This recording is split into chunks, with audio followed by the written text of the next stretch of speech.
नमस्कार। शिवसेना का चुनाव चिन्ह फ्रीज कर दिया गया है। चुनाव आयोग ने फ्रीज किया है ये चुनाव और उद्धव ठाकरे और एकनाथ शिंदे गुट दोनों ही इस चुनाव चिन्ह का इस्तेमाल अब नहीं कर पाएंगे। चुनाव चिन्ह के इस्तेमाल पर रोक लगाई गई है। अंधेरी ईस्ट उपचुनाव के लिए फ्रीज किया गया है इस चुनाव चिन्ह को। अंधेरी से उद्धव ठाकरे ने उम्मीदवार उतारा है, जबकि शिंदे गुट ने उम्मीदवार नहीं उतारा है और वो बीजेपी को समर्थन दे रही है। इसे लेकर आदित्य ठाकरे ने अपना विरोध भी दर्ज किया है।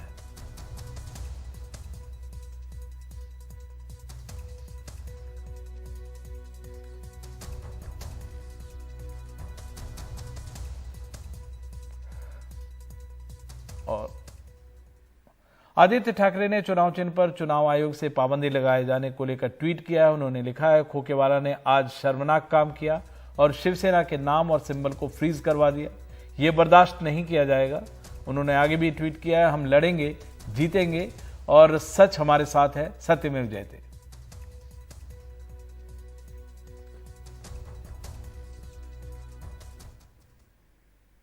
राहुल गांधी के नेतृत्व में कांग्रेस भी भारत जोड़ो यात्रा अभी कर्नाटक में चल रही है। इससे पहले कल तुमकुर में राहुल गांधी ने प्रेस कॉन्फ्रेंस में उन आरोपों को खारिज करते हुए कहा कि कांग्रेस का नया अध्यक्ष रिमोट कंट्रोल से नहीं चलेगा।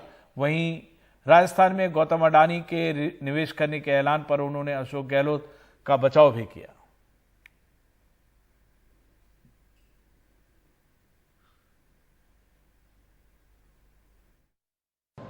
First of all, there is an election taking place, so I don't want to give my opinion on this election. Second of all, both the people who are standing have a position, have a perspective, and are people of stature and people of understanding. So I don't think either of them is going to be a remote control. I think, frankly, this tone is insulting to both of them. Mr. Adani ne पूंजीपतियों पर लगातार निशाना साध रहे राहुल गांधी के सुर थोड़े नरम दिखे। शुक्रवार को उन्होंने एक ट्वीट कर कहा था कि प्रधानमंत्री नरेंद्र मोदी की सरकार अपने पूंजीपति मित्रों को 6% ब्याज दर पर कर्ज देती है और किसानों को 24% ब्याज दर पर। लेकिन राजस्थान में अडानी के निवेश पर राहुल ने अपना रुख स्पष्ट किया। कहा कि वो एकाधिकार के खिलाफ हैं, किसी कारोबारी के नहीं, और गहलोत का बचाव भी किया। मिस्टर अडानी ने राजस्थान के लिए 7,000 करोड़ रुपए का इन्वेस्टमेंट का प्रपोजल दिया। कोई भी चीफ मिनिस्टर ऐसे प्रपोजल को रिफ्यूज नहीं कर सकता। मेरी पोजीशन मोनोपोली के खिलाफ। राजस्थान सरकार ने अडानी जी को कोई प्रेफरेंशियल ट्रीटमेंट नहीं दिया। राहुल गांधी ने पहले की ही तरह एक बार फिर सावरकर और बीजेपी पर सवाल उठाए। उन्होंने कहा कि सावरकर को अंग्रेजों से वजीफा मिलता था और स्वतंत्रता संग्राम में संघ की भूमिका पर भी सवाल खड़े किए। मोदी सरकार की नई शिक्षा नीति की भी उन्होंने खुलकर आलोचना की।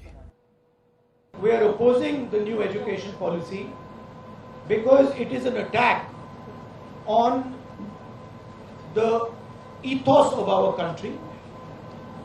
It distorts our history, our culture. We are opposing it because it concentrates power. It concentrates power in the hands of a few people and takes away power and centralizes the education system. We want a decentralized education system.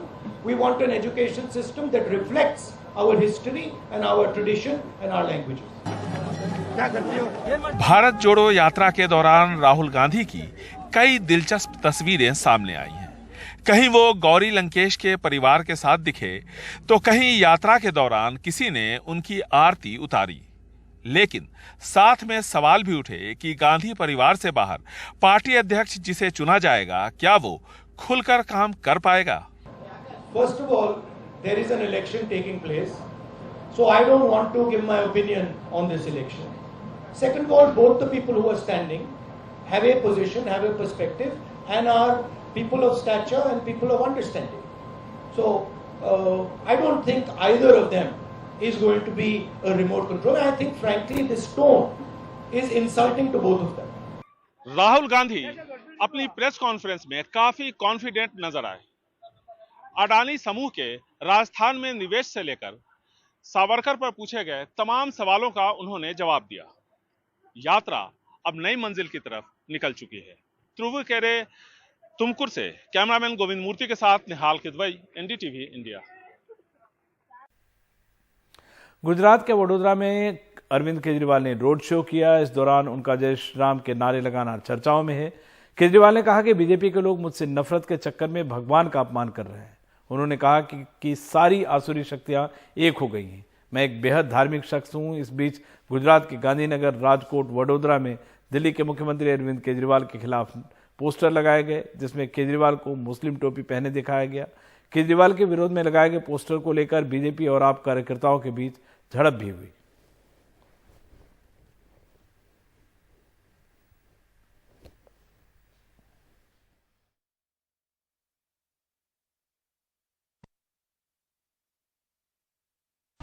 मैं इनको कहना चाहता हूं, आप केजरीवाल से नफरत कर लो, लेकिन भगवान के खिलाफ अगर इस तरह के आप शब्द लिखोगे तो जनता बर्दाश्त करने वाली नहीं है।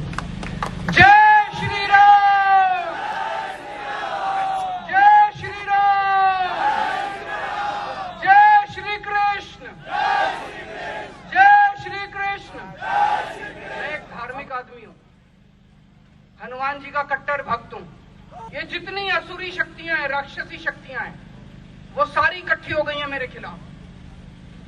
ये सब लोग कंस की औलाद हैं, भगवान का अपमान करते हैं, भक्तों का अपमान करते हैं, गुंडागर्दी करते हैं, लफंगई करते हैं, मारपीट करते हैं। मैं इनको बताना चाहता हूं, मेरा जन्म जन्माष्टमी के दिन हुआ था।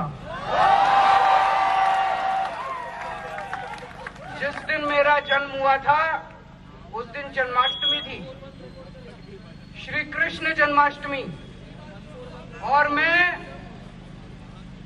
मुझे भगवान ने एक स्पेशल काम देके भेजा है, ये इन कंस की औलादों का नाश करने के लिए।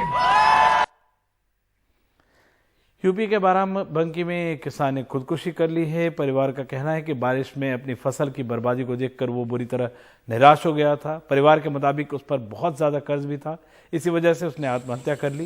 मृतक के परिजनों की मांग है कि सरकार उनकी मदद करे, क्योंकि अब परिवार में कोई भी कमाने वाला नहीं बचा है।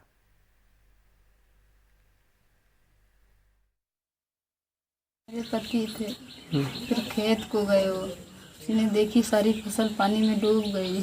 फिर वापस घर को आए, हम जान नहीं पाए क्या खाया क्या पिया, हमने नहीं जाने क्या कर लिया। शाम को हुआ कुछ नहीं, वो फसल देख के उसको चिंता हो गई बहुत,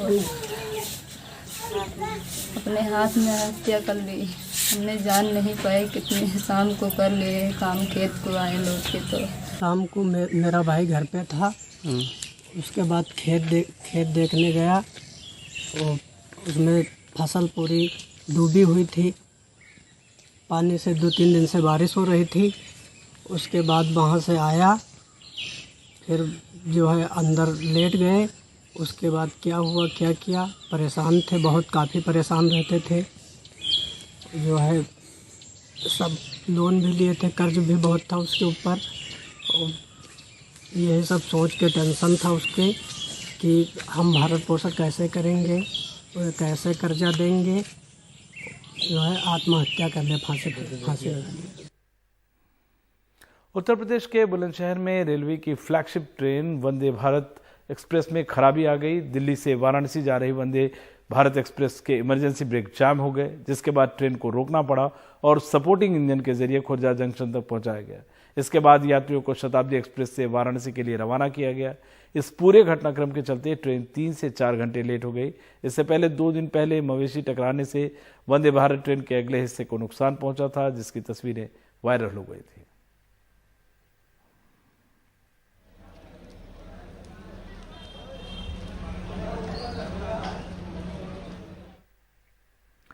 नोएडा के अपार्टमेंट्स में सिक्योरिटी गार्ड से बदसलूकी के मामले बढ़ते जा रहे हैं। अब एक नया वीडियो सामने आया है जो सेक्टर 21 की अदनारा सोसाइटी का है, जिसमें 3 महिलाएं नशे की हालत में गार्ड के साथ बदसलूकी करती हुई नजर आ रही हैं।